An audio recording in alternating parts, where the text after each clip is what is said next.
नर्क चाहिँ party place चाहिँ पक्कै पनि होइन। यो चाहिँ मानिसहरूले सोचेको जस्तो रमाइलो गर्ने ठाउँ पनि होइन।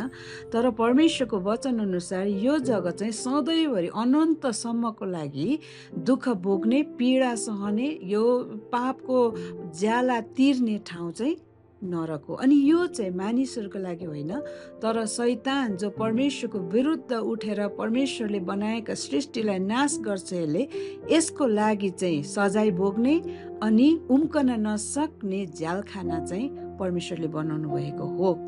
त्यसो भए कोहरू चाहिँ नर्क जान्छ त भन्दाखेरि चाहिँ रोमी 6:23 के लेखेको छ भने कि पापको ज्याला मृत्यु हो, तर परमेश्वरको वरदान ख्रिस्ट येशूमा अनन्त जीवन हो। यो पदले हामीलाई के सिकाउँछ भने कि जोहरू चाहिँ परमेश्वरको वरदान, the gift of God, eternal life, परमेश्वरको अनन्तको जीवनको उहाँसँगको सम्बन्ध, पापको क्षमा, छुटकारा, शान्ति, आनन्द इन्कार गर्छ, तिनीहरू चाहिँ शैतान सँगसँगै यो नर्कमा जान्छ।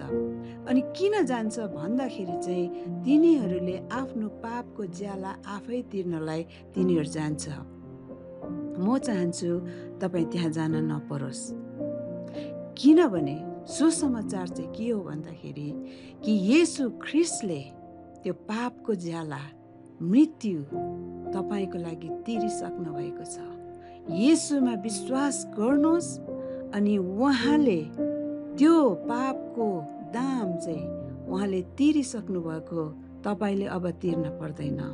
अनि तपाईँले चाहिँ परमेश्वरसँग अनन्तसम्म उहाँको सम्बन्धमा, उहाँको इटर्नल लाइफमा तपाईँ प्रवेश गर्न सक्नुहुन्छ। यदि तपाईँ यो बारेमा अझ जान्न चाहनुहुन्छ भने म तपाईँहरूलाई मैले यो बाइबलको रेफरेन्सेसहरू म यो डिस्क्रिप्सन बक्समा म लेखेर राखिदिन्छु।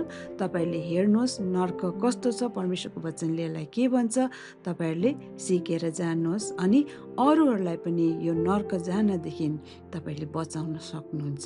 सुसमाचार, प्रभु येशूको सुसमाचार तपाईँले सुनाएर। Like and subscribe and I'll see you.